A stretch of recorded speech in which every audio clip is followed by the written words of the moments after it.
The sun was already beating down hard on Crenshaw Boulevard, heat bouncing off the concrete in visible waves. People were milling around the pop-up event like bees. Music pulsed through the air, bass heavy and smooth, Snoop's unmistakable flow pouring from nearby speakers. But none of that registered to Brielle. Her stomach had been growling since the night before, and all she could think about was the smell of barbecue drifting through the crowd. She was 9, alone, and starving. The crowd parted for a second, revealing the man himself, Snoop Dogg, tall, lean, unmistakable in a blue flannel shirt and shades. He was smiling, nodding to fans, laughing that slow, syrupy laugh like everything in the world was just fine. Brielle didn't think. She just walked up to him. She stepped between two grown men holding up phones and stood in front of Snoop. He didn't see her at first, and she was too small, too quiet in a sea of noise. But then she tugged on his shirt. He looked down. The moment froze. Brielle blinked hard and said the only thing on her mind, "I'm hungry." There was a pause, not long, maybe 2 seconds, but long enough for heads to turn, long enough for people to realize this wasn't a stunt or a joke or a TikTok prank. Snoop looked at her, not through her, not past her, at her. "What's your name, little lady?" he asked, voice low but kind. "Brielle." He crouched a little to her level. "You here with somebody?" She shook her head. "How long you been out here?" She shrugged. "Since yesterday." Someone in the crowd muttered, "Damn." Someone else took a step closer, phone still recording. Snoop stood up straight, then did something no one expected. He took her hand. "Come with me," he said. The crowd parted again, but this time it was silent. Phones followed them, whispers buzzed, but no one stopped him. Snoop walked her past the food trucks, straight to one on the corner with a faded sign that read, "Ms. Edna's Kitchen." An older woman was frying chicken behind the window. "Auntie Edna," Snoop called. "We got a hungry queen right here." Ms. Edna leaned out the window. "Oh, baby, come on now. You like mac and cheese?" Brielle nodded. "She gets a plate," Snoop said, "the big one." Ms. Edna smiled like sunshine. "You got it, nephew." Brielle took the plate in both hands.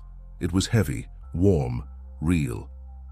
As she sat on a crate and ate, Snoop sat next to her, arms resting on his knees, still wearing his gold chains and shades, but somehow ordinary, human. "You got people?" he asked. "My mama," she said between bites. "She got locked up last week." "Damn, and no one else?" "She said to wait at the park, but the park got closed off." Silence again. Then Snoop took off his shades, rubbed his eyes. "We gon' figure something out, all right?" She nodded. For the first time since the arrest, Brielle felt something close to safe. Behind them, the cameras were still rolling, but no one said a word. The moment wasn't about fame, it was about a hungry girl, and the man who chose to stop everything, to listen. Want to know what happened next? Hit that subscribe button and drop a comment. You won't believe how this story unfolds. Brielle finished her food slowly, afraid it would disappear if she blinked too long. The mac and cheese clung to the fork like it belonged there. The fried chicken crackled with each bite. She hadn't had a full meal in 2 days. Now she was eating like someone who mattered. Snoop didn't say much as she ate. He let her have that silence. Just sat there, elbows on knees, scanning the street like he was watching for something or someone. When she was done, she set the plate gently on the ground. Ms. Edna came over with a napkin and a soda can, smiling softly. "You want more, sugar?" Brielle shook her head, then whispered, "Thank you." "You got good manners," Ms. Edna said, touching her hair gently. "You remind me of my niece." That set something off in Brielle. Her chest tightened. Snoop noticed. "You okay, B?" She nodded, then said quietly, "They always say I remind them of someone who's not around." He raised an eyebrow, taking that in. "That's 'cause you stick in people's memory. That's a good thing." She didn't respond. Snoop stood and stretched. "We gotta figure out what's next." That's when the man in the Lakers jersey walked over holding a phone. "Yo, Snoop, you really taking care of her?" "I'm not performing for your camera, man," Snoop said calmly. "She's not a story, she's a kid." The man lowered his phone, embarrassed. Snoop turned back to Brielle. "Where were you sleeping last night?" The benches near the parking lot. I had my jacket. She looked down at her shoes. One was untied, the other was missing its sole. You got anything at all? Any bag? Brielle shook her head. He rubbed his chin, then looked toward his car, a black lowrider gleaming under the sun, windows tinted, classic rims. Then he looked back at the food truck. Edna, I need a favor, he said. Miss Edna wiped her hands. What you need, nephew? You know anybody at that youth center on La Brea? The one with the murals? She nodded. Are you thinking of Miss Charlene? Yeah, she's still running that spot? Last I heard, yeah. Can you call her? Miss Edna disappeared inside her truck. Brielle watched them like they were planning something secret. You trust her? She asked. Snoop nodded. Miss Charlene's a legend. Runs that spot like it's her own house. Lot of kids like you go through there end up doing real good things. What if she don't want me? She will. If not, I'll find somewhere that does. Brielle blinked at him. Why are you helping me? He looked at her for a long time before answering. 'Cause I've been where you are, maybe not the exact same, but close enough. And back then somebody looked out for me. What if my mom comes back? Then we make sure she knows you're safe, but until then, you got me. That cool? She nodded slowly. Miss Edna came back out holding a cell phone. Charlene says she can take her tonight. Wants to meet her first, though. Snoop turned to Brielle. You ready to meet a lady who don't take no mess but got a heart big as this city? Brielle stood up. Yeah. Snoop smiled. Let's ride then. They walked to his car together, a 9-year-old girl with nothing but a plate of food in her belly, and a man who never planned to be a hero that morning. But sometimes life writes its own script, and sometimes the most unexpected characters show up. Exactly when you need them. The drive through South Central was quiet. Brielle sat in the front seat of Snoop's lowrider, legs too short to reach the floorboard, clutching the soda can with both hands. The seats smelled like leather and cologne. The dashboard was clean, no mess, no clutter, just a hanging air freshener shaped like a crown. Snoop didn't talk much. He kept one hand on the wheel, the other drumming slow beats against the side door. His music played low, old-school funk, the kind that slid under your skin and stayed there. Are you famous all the time? Brielle asked. Snoop grinned. Only when I leave the house. She thought about that. So if you stay home, nobody bothers you. He chuckled. They still try. They pulled up to a single-story building painted teal and orange, with a mural of black kids playing basketball and reading books. Above the mural were the words, "The Harriet Center. Built for us, by us." Outside stood a woman with short grey dreadlocks, gold hoops and a firm posture. Her arms were crossed. Her eyes? Sharp as razors. That's Miss Charlene, Snoop said, turning the engine off. Brielle felt her stomach twist. They got out of the car. Miss Charlene didn't smile. You brought me a child? She asked. I brought you a fighter, Snoop replied. Miss Charlene looked Brielle up and down. How old? 9, Brielle answered. Name? Brielle Washington. Your people? My mama. She's locked up. Miss Charlene's expression didn't change. Any history of running? Brielle shook her head. Any addictions in the family? Snoop stepped in. Her mom's in county. No word on how long? Kid's been out here alone for over a day. Charlene pursed her lips. Then she turned, unlocked the center's front door and stepped inside. She sleeps in room 3. Curfew's at 8. Kitchen's closed by 7. No boys past the rec room, and if she steals or lies, she's gone. That clear? Yes, ma'am, Brielle said. Snoop gave her a soft look. You good? Brielle nodded, but her fingers gripped his sleeve. Miss Charlene noticed. You can stay 10 minutes. Snoop knelt. This place is better than the street, B. You stay here a couple days, we'll figure more out, okay? Brielle bit her lip. You gonna come back? If I say yes, I mean it. She let go of his sleeve. Inside, the center smelled like pine sol and laundry detergent. A boy ran past them with a basketball. Somewhere in the back, a microwave beeped. The walls were covered in construction paper art and photos of smiling kids. Room 3 had a narrow bed, a metal locker, and a laminated poster of Maya Angelou on the wall. That was it. Miss Charlene stood in the doorway. "You know how to make your own bed?" "Yes." "Good. Sheets are in the top drawer. Dinner's at 6. Then she walked away. Brielle sat on the edge of the bed. The mattress creaked. It wasn't home. It wasn't her mama's arms. But it wasn't the street either. Down the hall she heard Snoop's voice, thanking Charlene, saying something about checking back tomorrow. She ran to the window and peeked through the curtain just as he climbed into his car and drove off, wheels gliding smooth down the street. He didn't look back, but somehow, she knew he would return. For the first time in days, she breathed. Not because everything was okay. It wasn't. But because, for now, she was somewhere with a locked door. And for a child who'd slept on benches, that was everything. The next morning, Brielle woke to sunlight slicing through the blinds. For a second, she forgot where she was. The stiff mattress, the hum of old pipes in the wall, the faint smell of someone else's shampoo in the hallway.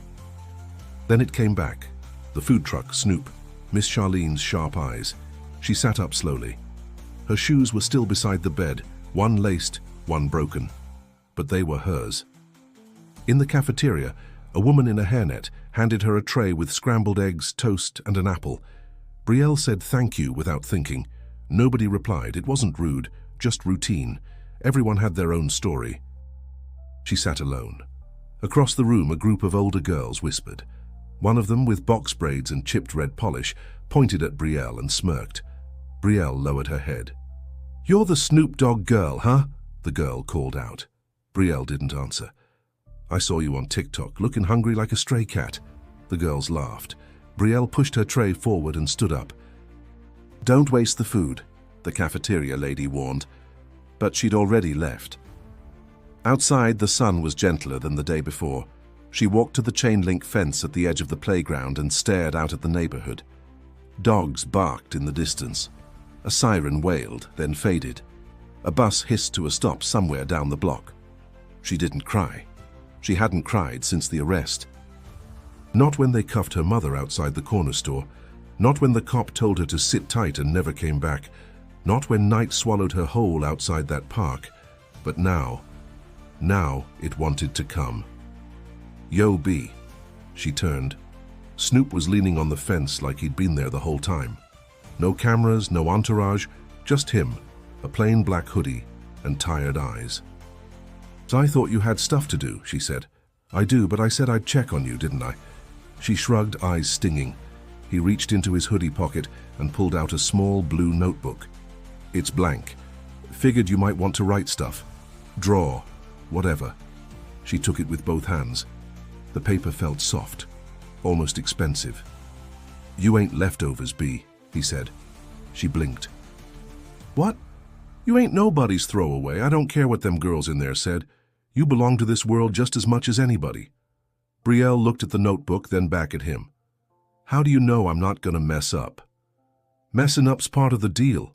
What matters is if you get back up." For a minute, they just stood there. A breeze rattled the fence. Then Brielle asked, "Can I write music in here?" Snoop raised an eyebrow. "You write music?" She shrugged again. "I don't know, but I hear stuff in my head sometimes. Rhymes and stuff."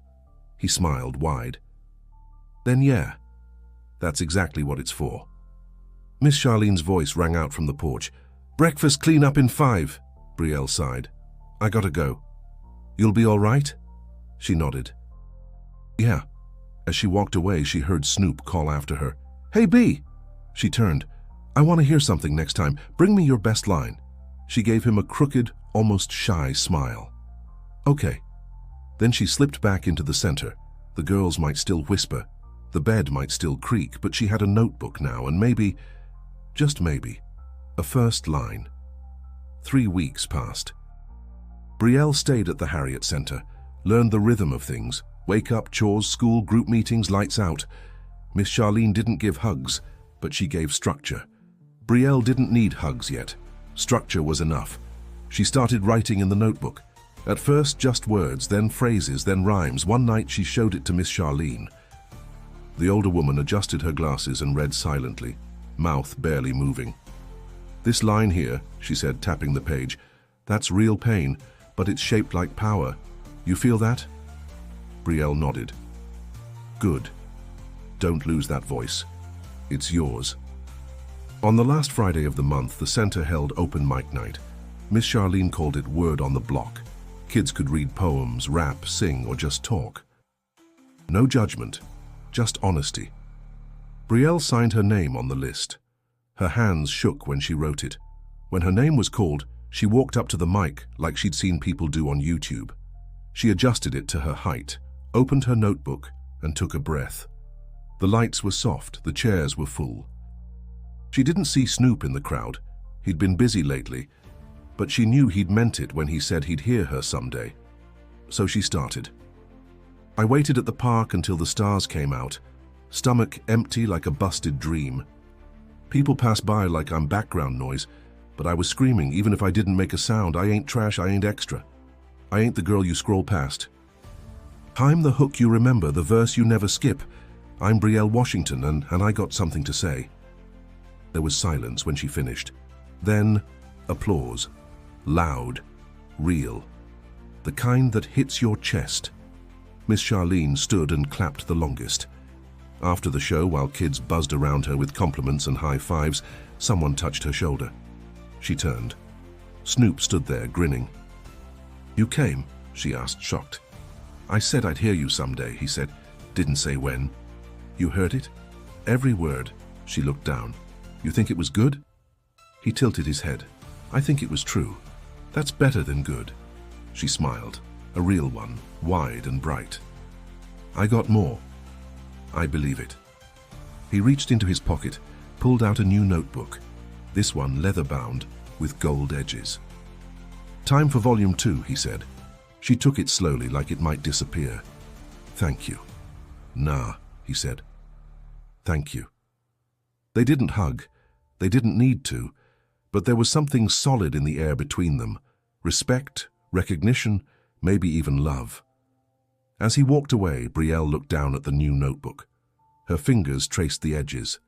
Then she opened to the first page. And wrote, Chapter 1. "I was hungry, but that's not the story, that's just how it starts. If this story moved you, hit that subscribe button and leave a comment below.